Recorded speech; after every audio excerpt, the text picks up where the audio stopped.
From a station working for you, this is a Storm Team 6 Severe Weather Alert. And welcome to the news at 5. I'm RTV6 Chief Meteorologist Kevin Gregory. As you already know from your morning commute, and if you've been around this afternoon, this has been the challenge so far today. Record rainfall closing in on 3.5 inches of rain in Indianapolis. There are no severe warnings now. There is a tornado watch in effect from Terre Haute to around Lebanon, up to Tipton and in Muncie southeast, meaning conditions remain favorable for severe storms with the potential to produce damaging wind and isolated tornadoes. That's in effect, as we mentioned, till right around sunset. One area of exiting thunderstorms is gaining strength. Temperatures are really warm along the Ohio River, almost 80 degrees. For us, not quite that warm. It takes a vision test here to find some of these small showers that are popping up. Will these continue to blossom? If they do, we'll get some thunderstorms out ahead of this line of storms. But right now, it's a pencil-thin line of storms along the cold front, which will really change things later. But this is where we could inherit some more severe storms potentially. Kyle Mounts has more on that. And Kevin, let's get you that timeline. You can kind of see the break here on TrueCast, 5 o'clock this evening. So what we're looking at now, put it into motion here, show you this line of thunderstorms that starts to come together from the west. And as we get to 6 o'clock, already a couple of those isolated cells along and south of Interstate 70. And we start to see more of those filling in as we approach 7 o'clock this evening. So don't get a false sense of security here. We've got more of these thunderstorms, a little bit more of a line by 8 o'clock tonight. That will continue to then push off to the south and east, and by about 10 o'clock tonight, we should be in much better shape. But still that moderate threat here where we could see some tornadoes, gusty winds, and even some hail, Kevin. And Kyle will check out that alarm. That's what we hear when we get a new watch or warning. Well, check this out from Warren Township this morning. Firefighters helping kids off a school bus after it got stuck after turning into a flooded parking lot. This happened near the intersection of Massachusetts Avenue and North Arlington. Thankfully, no reports of any injuries. Team coverage awaits you here as we go through the next hour and a half across central Indiana. Katie Hines joins us, as well as Graham Hunter, Rafael Sanchez, and Derek Thomas, all ready to report live.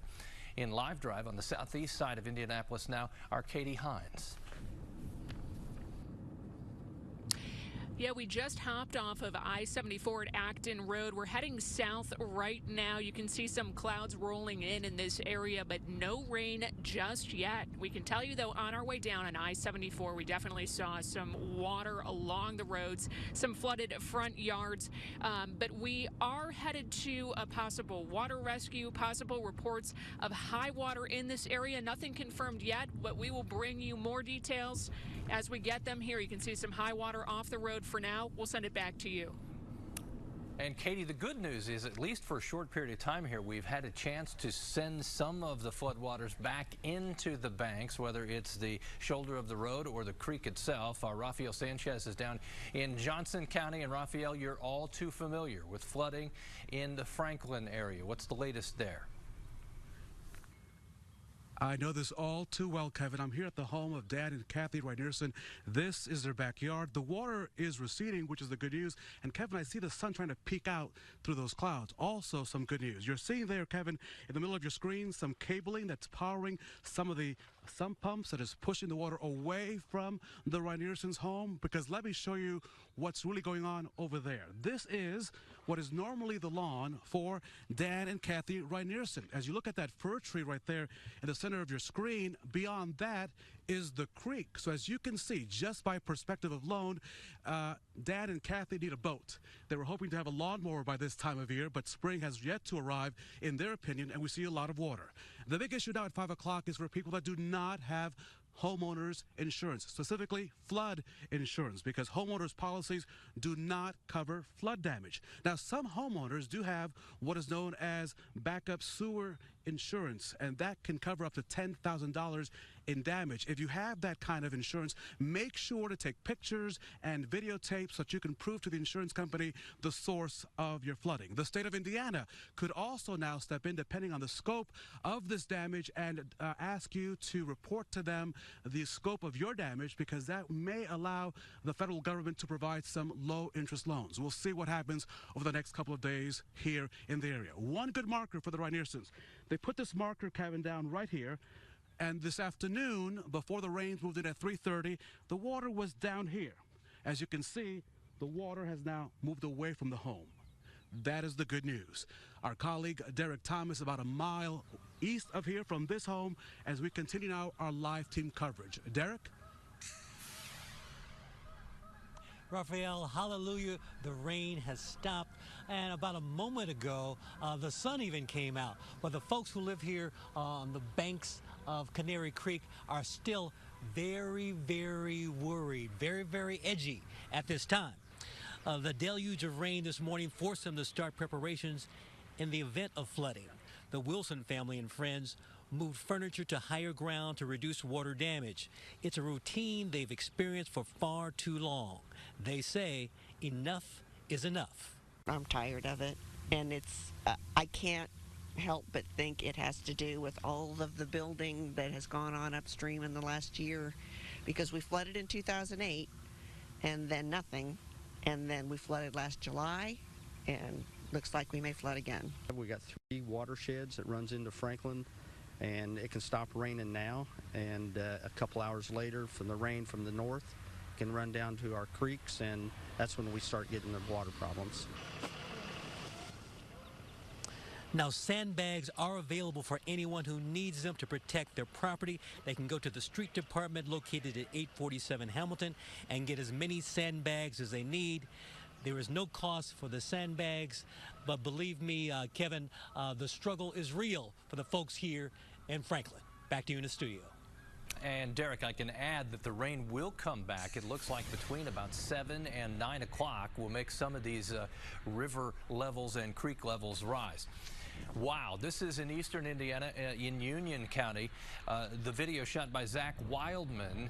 As you can see the sinkhole appearing on the road. You often think it's solid underneath there. The floodwaters washed away a good part of Kitchell Road, if you're familiar with that, just south of Hannah's Creek Church. That forced drivers to stop, many coming out to check out the sinkhole. Today's rain historic for Indianapolis in the month of April. National Weather Service tweeting out today marks the most rain for Indy in a single day in April ever. That record set this morning when the total topped more than 3 1/10 inches. And as I just showed you now, we're closing in on over 3 1/2 inches. The old record was smashed before the morning hours was over. Almost 3 1/2 inches and counting, with another shot coming. And the problems, we've highlighted a few with Katie, with Raphael, and with Derek, and to kind of put it all together for us, Amanda Starantino joins us now. Amanda? Hey, Kev, we've been seeing those images that you've been showing us and that all our reporters in the field have been showing us, but I have some more to show you right now. We saw this rain causing tons of problems across central Indiana. It forced Marion County to activate its emergency unit this morning, and at least one snowplow was called in to help clear floodwaters off I-65. So you've got to see some of this video we caught across the area. Just a glimpse into what Hoosiers face tonight. Hail the size of golf balls touching down in Whitestown as Tuesday's storm came powering through central Indiana. This storm bringing ice for some, but fire for others. This is a Greenwood home in the Cobblestone neighborhood at Honey Creek and Stones Crossing roads. Fire officials say the cause is not officially determined, but it is believed to have been caused by a lightning strike. The fire started after the owner says he heard a loud bang and saw lights flashing. And here looks like a waterfall pouring into 4 feet of floodwater on the edge of downtown at Sherman and Southeastern. Barricades were put up in that area to stop the water flow there. It's dangerous. Darryl Walton is talking about the floodwater from the creek zigzagging through the Terra Vista neighborhood on the northeast side of Indianapolis. And it's more than just water coming through. Golf balls, limbs, leaves, beer cans, bottles, and we inherit it all. This is a park usually you can walk through back here. And now is a giant, basically giant river. And the Indianapolis Fire Department sending out these videos from Indy Parks today, showing us Gray Park and Buck Creek, with a plea and a reminder to stay out of the water. And finally, everyone's okay after a Bargersville school bus got stuck because of flooding. That happened on Bomar Lane off of County Line Road, and one of the bus's wheels slid off the pavement when it turned and then got stuck. Another bus arrived to get those kids to school. Kevin, obviously some of those kids got a little bit wet trying to get into the other school bus today. Otherwise, everyone's okay. pretty dramatic stuff. The power of water, if you ever doubt it, seeing that video gives you an indication. Flooding, lightning, and then tornadoes typically as far as loss of life due to severe weather. From west to east, you're looking at 3 to a 5-inch rainfall, and that's not including what's still to come. Out in Vermilion County, almost 5 inches. Morgan County, 4.5. Up in Hamilton County, over 3. And then to the east, the rainfall over 3 inches. Strongest storms right now are south of St. Louis. We'll inherit this line of storms, though, within the next 35-40 minutes, at least up toward the Wabash River and Fowler. So that's the latest here, guys, as the storms, we wait on the final round of storms. That's the good news. It's been amazing seeing some of that video and seeing some of the impact around our viewing area there, too. Again, people far too often underestimate the power of water. That's why you never try to drive across a flooded road, and there's some magnetic attraction thinking, oh, I don't have to go the long way, I can make this, but don't even attempt it. It's not worth it. We'll stay with the RTV6 app for all the details that you need to know of what's coming tonight and when that storm is coming through, and stay tuned with Kevin and Kyle all night long. We do have a developing story to tell you about here at 5 o'clock. A developing story from YouTube's headquarters in California. Tonight, there are reports of gunshots fired there. We're working to confirm whether those reports are valid, but we have learned plenty of law enforcement officers are on the scene at the YouTube headquarters. Several YouTube employees say they did hear shots. You want to stay with RTV6 for more on this developing story. 9 months after Indianapolis's mayor launched a new program to help keep people with mental health problems out of jail, RTV6 is digging into whether that's working. Here's RTV6's Stephanie Wade. Even on a rainy day like this, this team of 3, staffed with a police officer, a paramedic, and a mental health clinician, are out just waiting for the call. Medic 73, this is Methodist, go ahead. Inside each mobile crisis assistance team van, officers can pull criminal records and clinicians can access healthcare documents at the same time. So I have my system here that I can look through their charts and see if they have any history that could be helpful. So when the call comes in of someone suffering a mental health crisis, they're equipped to serve. There's not a lot of runs we can or won't go to. The 4 MCAT teams covering the East District are trained to de-escalate situations and, if appropriate, take people to mental health facilities. But being able to provide services and make appointments right then and there is just something that isn't out there. And these are resources that on a typical run clients wouldn't. No, so pretty much their opportunity, pretty much they have jail or hospital before MCAT. Now the goal here is to keep those experiencing a mental health crisis out of the already congested jails, prevent arrests, and really connect people with the treatment that they need. We had a client that was trespassed from somewhere, and she was shoplifting because she didn't have any money. And once we had a discussion with her, we were able to figure out what kind of was the root of the problem. And so she agreed to go to a facility and get some treatment. Benefiting the community, benefiting law enforcement, and benefiting taxpayers. Not overcrowding your jails. As you know, it's expensive to keep somebody in jail in and out. You have the court costs. You have the time of doing the report where you could be, the officers could be on another run. Making as many as 10 runs in a 12-hour period, this crew eliminates repeat calls for the same person. Also, I think they have somebody that's in their corner. A lot of people may think that people are just looking at them. They don't view them as a person, but we look for them. Identifying people who need the help but haven't had it. I believe it's made a real impact over here on the East District, so I'm hoping it gets citywide. Stephanie Wade, RTV6. And we have a lull in the storm activity now, but remember, it's just that, a break. There are other thunderstorms near Champaign. Those are probably about an hour away from the state line. The storms you see west of Effingham won't arrive until 6:30 or 7 between Terre Haute and the Sullivan. What comes after the storms? I think that'll be shocking to you. That's coming up. A settlement reportedly reached between Tony Stewart and the parents of a driver he hit and killed during a race. ESPN reports details of that settlement will be released next Thursday. Stewart hit Kevin Ward Jr. during a race in 2014 in New York after a crash between them knocked Ward out of the race. Ward's parents said Stewart tried to intimidate him by speeding up and swerving at him. But Stewart says he did not know who he was and that he tried to avoid hitting him. Tests show Ward had marijuana in his system. ESPN's documentary on Bob Knight's last days at Indiana University is set to air this month, but you won't be able to see it on TV. ESPN is announcing today the latest in its 30 for 30 series will only be available on its new streaming service, ESPN+. That's set to launch on the 12th as part of the ESPN app. It's also available through ESPN.com. The last days of Knight will look at the accusations and video that led to the legendary coach's departure from IU. And with no storms in central Indiana right now, we can stare at the thermometer at least for a bit. Temperatures jump to 64 in Indy. See that warmer air continues to drift north. Not as warm as along the Ohio River. It's 75 in Louisville, but 66 in Bloomington, 1 degree warmer in Terre Haute. This continues then the threat for severe weather with the warm, moist air in place, with the change in wind direction from ground level up. That gives these thunderstorms the ability to rotate and more likely to produce severe storms. It's all part of this transition from temperatures that are in the 60s now into the lower 30s tomorrow morning. Again, if you're not aware, tornado watch in effect until 8 o'clock from Terre Haute to Lebanon and Tipton through Madison County over to Muncie and areas southeast. That's the most likely spot for severe storms, which pretty much correlates to what I was showing you with the warm, moist air over the southern half of the state. We know it's moist because we've seen the tremendous amounts of rain that's been produced. The thunderstorms of strength have exited to the south and east. Pretty quiet right now in all of central Indiana. We wait for the thunderstorms that are less than an hour away from reaching the Wabash River in the western portion of the state. Here's the full line.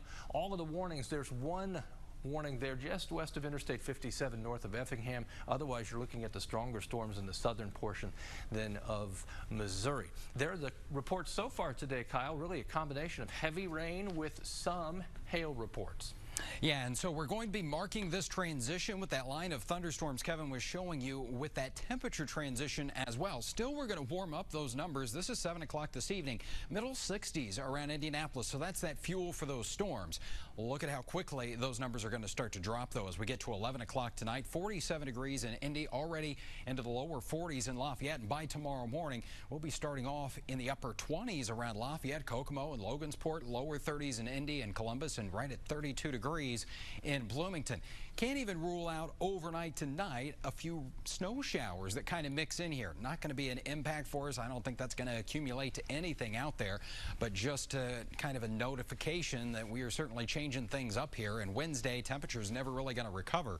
We'll keep all day in the 30s for us, and it's going to be windy too, so make sure you secure any of those outdoor items. Maybe it's your trash day. We'll have those winds out of the west, 15 to 20 miles per hour. We're going to have some gusts around 35 miles per hour as we go through the day. And then on Thursday, another day, we start off even a little bit colder with some sunshine, clouds building into the afternoon. And as those clouds increase, could have a few showers by Thursday evening, Kevin. And here's the big reveal for your 7-day planner. If you're looking for warmth, we'll talk about temperatures only modestly recovering as we go into the weekend. Coolest half of the weekend Saturday. We're in the 20s both Saturday and Sunday morning. Lower 40s Saturday, upper 40s on the Sunday, and even back to a rain-snow mix potentially early next week. Spring is delayed a little while longer.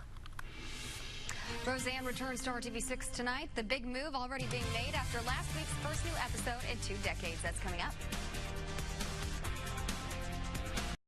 Tonight it's episode 2 for the reboot of Roseanne right here on RTV6. Millions of people tuned in for last week's premiere, and ABC's already moving forward for a second season. Yeah, ABC's Diane Macedo has what's next for the sitcom. What's up, deplorable? Roseanne is back, and now, after just 2 episodes, the Connor family has been renewed for a second season. Thank you for making America great again.